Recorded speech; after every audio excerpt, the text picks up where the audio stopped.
ഇന്നത്തെ ദിവസം നോക്കുവാണെങ്കിൽ ഇന്ത്യൻ ക്രിക്കറ്റ് ടീമിന്റെ ദിവസമായിരുന്നു തോന്നുന്നു. ഇന്ന് നമുക്ക് 3 മത്സരം ഉണ്ടായിരുന്നു.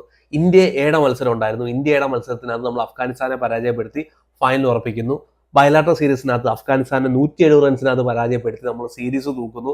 അതുപോലെ നമ്മുടെ പെൺപുലികൾ ഇംഗ്ലണ്ടിനകത്ത് നെതർലാൻഡ് ടീമിനെ പരാജയപ്പെടുത്തി ഫൈനലോട്ടുള്ള അടുത്ത ഒരു ചുവടുവെപ്പും കൂടെ നടത്തുന്നു. ഇന്ന് നോക്കുവാണെങ്കിൽ ഇന്ത്യൻ ക്രിക്കറ്റ് ടീമിന്റെ ഒരു ദിവസമായിരുന്നു. ചക് ദ ഇന്ത്യ എന്നൊക്കെ പറയുന്ന പോലെ ഇന്ന് നമ്മുടെ ത്രിവർണ്ണ പതാക വാനത്ത് കിടന്ന് ഇങ്ങനെ പാറി പറക്കുന്ന ഒരു ദിവസമായിരുന്നു. ചക് ദ ഇന്ത്യ. ഇനി ഇന്നത്തെ സീരീസിലോട്ട് വരുവാണെങ്കിൽ ബയലാട്ടർ സീരീസിലോട്ട് വരുവാണെങ്കിൽ 170 റൺസിനകത്ത് നമ്മൾ അഫ്ഗാനിസ്ഥാനെ പരാജയപ്പെടുത്തുന്നു. സീരീസ് ശുഭ്മൻ ഗിൽ തൂക്കുന്നു. ശുഭ്മൻ ഗില്ലിന്റെ ഫസ്റ്റ് സീരീസ് ആണ്. ആസ്ട്രേലിയക്കെതിരെ നമ്മൾ ഓഡിയ സീരീസ് തോറ്റു ശുഭ്മൻ ഗില്ലിന്റെ നേതൃത്വത്തിൽ. ന്യൂസിലാൻഡിനെതിരെ സ്വന്തം മണ്ണിൽ നമ്മൾ ഓഡിയ സീരീസ് തോറ്റു. എന്നാൽ അഫ്ഗാനിസ്ഥാനെ നമ്മൾ പരാജയപ്പെടുത്തുന്നു ശുഭ്മൻ ഗില്ലിന്റെ നേതൃത്വത്തിൽ. ശുഭ്മൻ ഗില്ലിന്റെ ഫസ്റ്റ് സീരീസ് വിൻ ആണ്. 154 റൺസാണ് ശുഭ്മൻ ഗിൽ കണ്ടെത്തിയത്. അത് 140 സ്ട്രൈക്ക് റേറ്റിൽ 22 ഫോറാണ് ശുഭ്മൻ ഗിൽ അടിച്ചതെന്ന്. 2 സിക്സും നോക്കുവാണെങ്കിൽ ശുഭ്മൻ ഗിൽ തന്റെ ആവറേജ് ഉയർത്തുന്നു. 60 തന്റെ ആവറേജ് ഉയർത്തുന്നു. അതുപോലെ തന്നെ സ്ട്രൈക്ക് റേറ്റ് 100 ഉയർത്തുന്നു ഓഡിയക്കകത്ത്. സോ ബ്രില്യന്റ് ആയിട്ടുള്ള ഒരു പ്രകടനം ക്യാപ്റ്റൻ നോക്കുവാണെങ്കിൽ മുമ്പിൽ നിന്ന് നയിക്കുന്നു. അതുപോലെ തന്നെ ഇഷാൻ കിഷനും ഡിസപ്പോയിന്റഡ് ആണ്. കാരണം ഒരു 200 റൺസ് ഇഷാൻ കിഷനും എടുക്കാമായിരുന്നു. ഇവർ രണ്ടിൽ ആരെങ്കിലും ഒരാൾ ഇന്ന് 200 റൺസ് എടുക്കണമെന്ന് ഞാൻ ആഗ്രഹിച്ചിരുന്നു. ഇഷാൻ കിഷൻ നോക്കുവാണെങ്കിൽ അതിവേഗം റൺസ് കണ്ടെത്താൻ വേണ്ടി ശ്രമിച്ചു. വിക്കറ്റ് കൊണ്ട് കളഞ്ഞിട്ട് പോയി. ശുഭ്മൻ ഗില്ലിനെ സംബന്ധിച്ചിടത്തോളം ആൾറെഡി പുള്ളി ഡ്രെയിൻ ഔട്ട് ആയിരുന്നു. സോ ഇഷാൻ കിഷൻ കിട്ടിയ അവസരത്തെ യൂട്ടിലൈസ് ചെയ്യുന്നു. ശുഭ്മൻ ഗിൽ പിന്നെയും പ്രൂവ് ചെയ്യുന്നു വൈറ്റ് ബോൾ ക്രിക്കറ്റിനകത്ത്, അതായത് ഓഡിയക്കകത്ത് വിരാട് കോഹ്ലി കഴിഞ്ഞാൽ അടുത്ത ഒരു ബെസ്റ്റ് പ്ലെയർ ഞാനാണെന്നുള്ള കാര്യം ശുഭ്മൻ ഗിൽ നോക്കുവാണെങ്കിൽ ഇന്നും പ്രൂവ് ചെയ്യുന്നു. ഇനി ഇന്നത്തെ മത്സരത്തിലോട്ട് വരുവാണെങ്കിൽ രണ്ടുപേര് വളരെ വലിയ നിരാശരായിരിക്കും.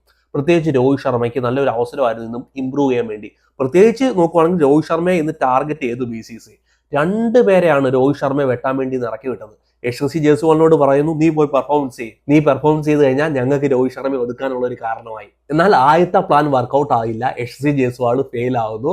രോഹിത് ശർമ്മയ്ക്ക് പുതിയൊരു ജീവവായു കൊടുക്കുന്നു. അടുത്ത ആൾ വരുന്നു ഇഷാൻ കിഷൻ. ഇഷാൻ കിഷൻ ആരാണെന്ന് രോഹിത് ശർമ്മ സഞ്ജു സാംസണോട് ഒന്ന് വിളിച്ചു ചോദിക്കണം. അപ്പോൾ സഞ്ജു സാംസൺ പറഞ്ഞു തരും ഡെക്കൗട്ടിൽ ഇരിക്കുന്ന ഇഷാൻ കിഷൻ അല്ലെങ്കിൽ പ്ലേയിങ് ലെവലിലുള്ള ഇഷാൻ കിഷൻ എന്തുമാത്രം പ്രഷറാണ് സഞ്ജു സാംസന് കൊടുത്തതെന്നുള്ളത്. കിട്ടിയ അവസരത്തിൽ എല്ലാം പെർഫോമൻസ് ചെയ്യുന്ന ഇഷാൻ കിഷനെയാണ് ഇന്നും കണ്ടത്. നോക്കുവാണെങ്കിൽ രോഹിത് ശർമ്മയ്ക്ക് ഒരു വെല്ലുവിളി എനിക്ക് തോന്നുന്നില്ല യശസ്വി ജയ്സ്വാൾ ആണെന്ന്. രോഹിത് ശർമ്മയ്ക്ക് ഒരു വെല്ലുവിളി ആകുക ഇഷാൻ കിഷൻ ആയിരിക്കും. അതായത് ഏത് പൊസിഷനിലും ഞാൻ റെഡിയാണ് കളിക്കാൻ, എന്നെ ഒന്ന് കളിപ്പിച്ചാൽ മതി എന്ന് പറയുന്ന ഇഷാൻ കിഷനെയാണ് രോഹിത് ശർമ്മ ഭയപ്പെടേണ്ടത്. ഇന്ന് നോക്കുവാണെങ്കിൽ സെലക്ടർമാർ ആഗ്രഹിച്ച ഒരു കാര്യം നടന്നു. യശസ്വി ജയ്സ്വാൾ കളിച്ചില്ലായിരിക്കാം, പക്ഷേ ഇഷാൻ കിഷൻ പെർഫോമൻസ് ചെയ്യുന്നു. ഒരു ലെഫ്റ്റ് ഹാൻഡർ പെർഫോമൻസ് ചെയ്യുന്നു. ഇന്ത്യൻ ടീമിന് വേണ്ട ഒരു ലെഫ്റ്റ് ഹാൻഡറെയാണ്. അതിനി മിഡിൽ ഓർഡറിലാണെങ്കിലും അതിനി ടോപ്പ് ഓർഡറിനകത്താണെങ്കിലും ഇഷാൻ കിഷൻ എന്തുകൊണ്ട് സൂട്ടാണെന്നുള്ളത് തെളിയിക്കുന്നു. എന്നെ പുറത്തിരുത്താൻ കഴിയുമോ എന്ന് ചോദിക്കുന്ന ഒരു പ്രകടനം കാഴ്ചവെക്കുന്നു.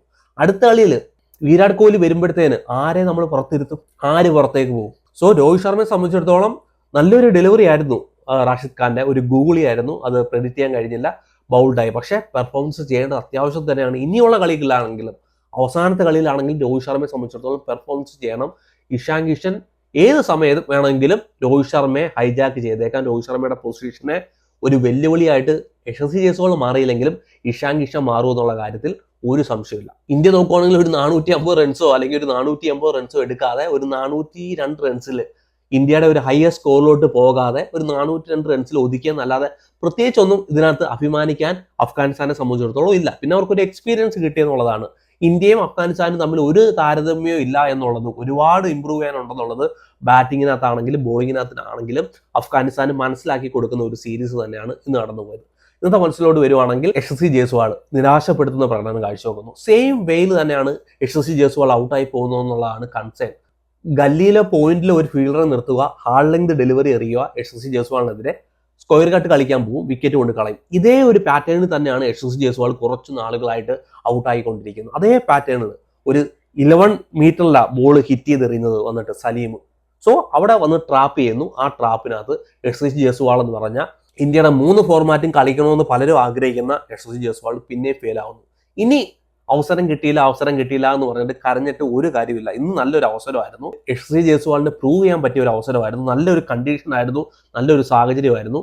യശസ്വി ജയ്സ്വാളിന് കളിക്കാൻ കഴിയുന്നില്ല, പെർഫോമൻസ് ചെയ്യാൻ കഴിയുന്നില്ല. സെയിം ദൗർബല്യം ഒരേ പാറ്റേണിൽ തന്നെ ഗല്ലിയിലും പോയിന്റിലും ഹാർഡ് ലെങ്ത് ഡെലിവറിക്കകത്ത് ഔട്ട്സൈഡ് ഓഫ് സ്റ്റമ്പിൽ വരുന്ന ഡെലിവറിയിൽ സ്ട്രഗിൾ ചെയ്യുന്നു യശസ്വി ജയ്സ്വാൾ. അതുകൊണ്ട് തന്നെ രോഹിത് ശർമ്മയുടെ നമ്മൾ പറഞ്ഞതുപോലെ തന്നെ ഇന്ന് നല്ലൊരു സ്കോർ കണ്ടെത്തേണ്ട ദിവസമായിരുന്നു. രോഹിത് ശർമ്മ നല്ലൊരു ഫ്ലോ ഉണ്ടായിരുന്നു.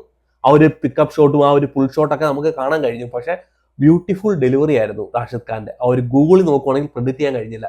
രോഹിത് ശർമ്മയ്ക്കും ഇന്ന് നോക്കുവാണെങ്കിൽ പെർഫോമൻസ് ചെയ്യാൻ കഴിഞ്ഞില്ല. എന്നാൽ ഇഷാൻ കിഷൻ നമ്പർ 4 വന്ന് ബാറ്റ് ചെയ്യുന്നു.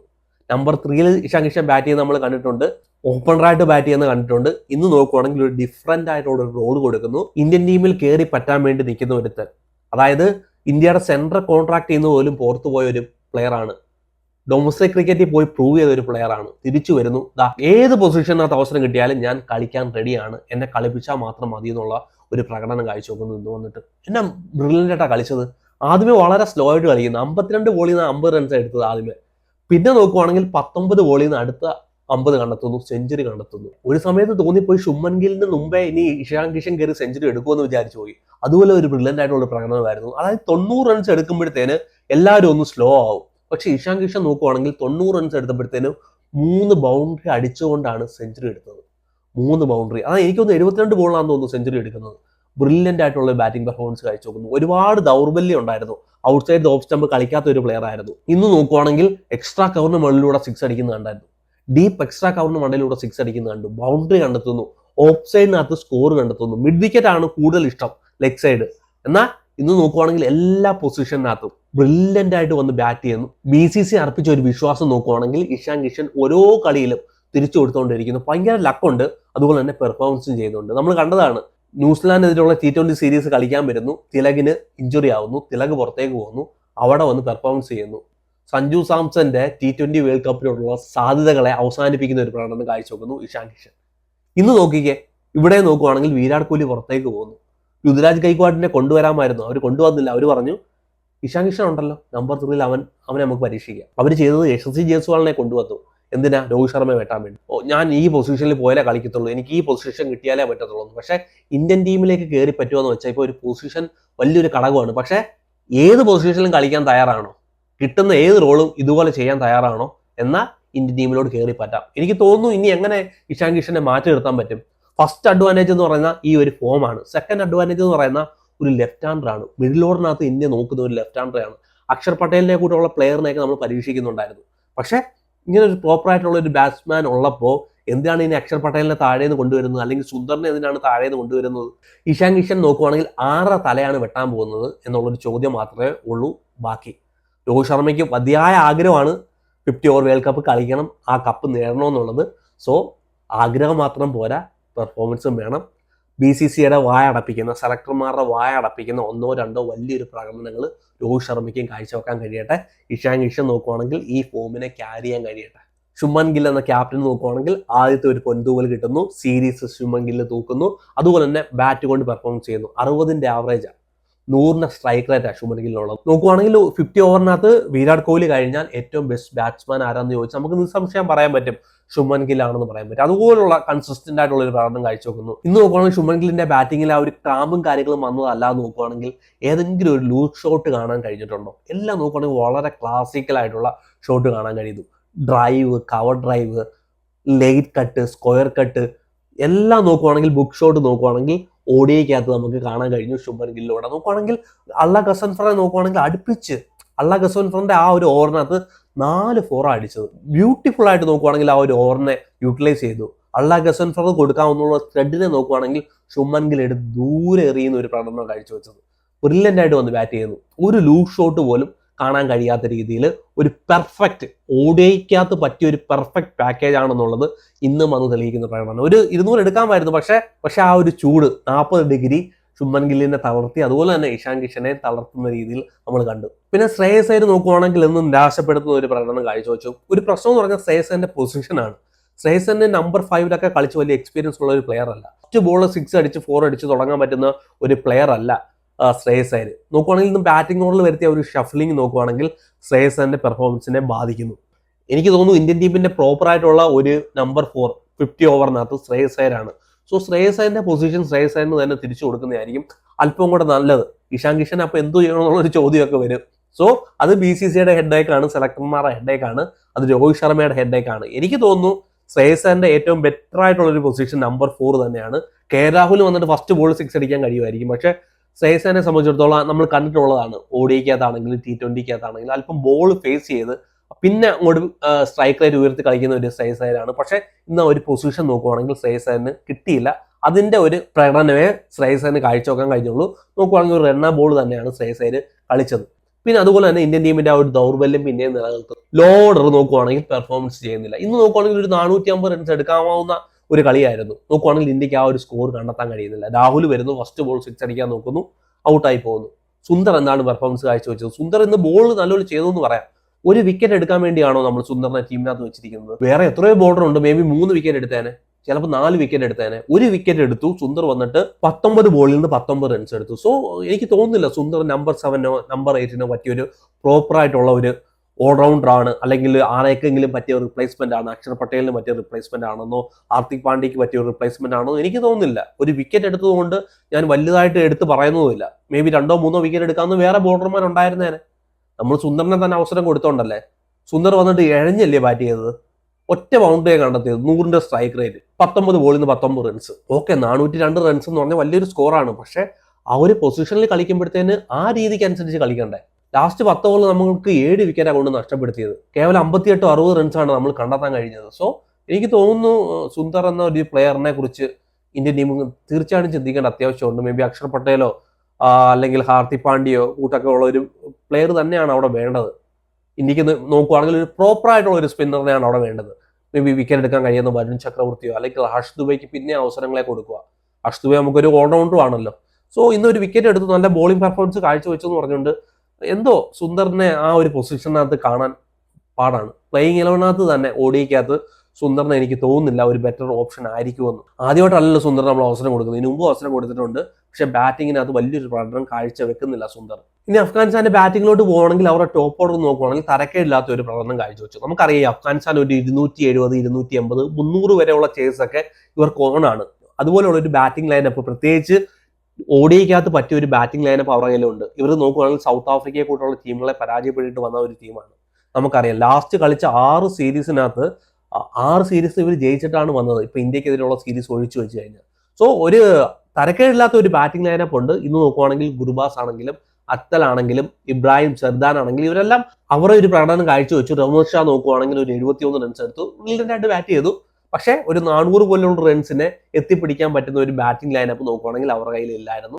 ഇന്ത്യയുടെ ബോളർമാർ നോക്കുവാണെങ്കിൽ റെഗുലർ ആയിട്ടുള്ള ഇന്റർവറിനകത്ത് വിക്കറ്റ് എടുത്തുകൊണ്ടായിരുന്നു. അല്പം കൂടെ മുമ്പേ ഇവരെ തീർക്കാമായിരുന്നില്ലേ എന്നൊക്കെ ഉള്ള ഒരു ചോദ്യങ്ങൾ ഉയരാം. അപ്പോഴാണ് അവിടെ കുൽദീപ് യാദവിന്റെ ഒരു പ്രസക്തി.